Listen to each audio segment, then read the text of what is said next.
আমার প্রশ্ন, আমার মায়ের উচ্ছিষ্ট আমার বাবা খেতে চায় না কেন? বাহ, স্ত্রী উচ্ছিষ্ট স্বামী খেতে পারবে না? না, শাস্ত্রে লেখা নেই। শাস্ত্রে লেখা আছে স্বামীর উচ্ছিষ্ট স্ত্রী খাবেন, তাকে সতী নারী বলে। কেবল স্বামীর প্রতি তার ভক্তি। আর সাধারণত শিষ্টাচার বিচারে, গোপাল আপনি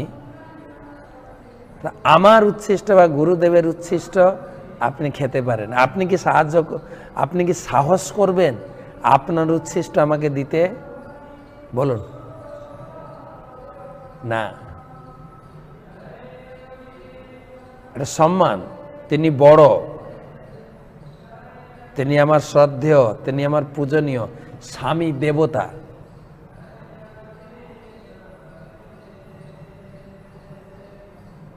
এই সম্মান।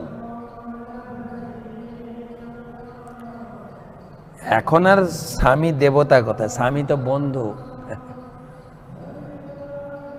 যার জন্য স্বামীর প্রতি শ্রদ্ধা সম্মান কোথায়?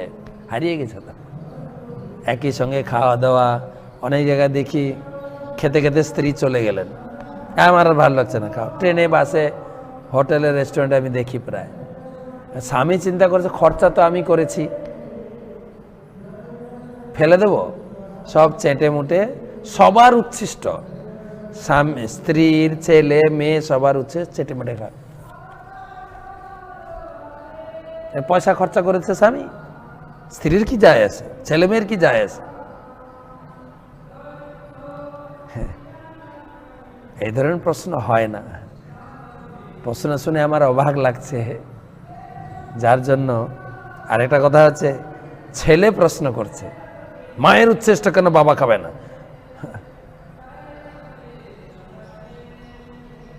আমি জানি না মায়ের কি উত্তর। মা কি এটা জানতে চাইছেন, না জোর করে বাবাকে, স্বামীকে নিজের উচ্ছিষ্ট খাওয়াতে বাধ্য করছেন?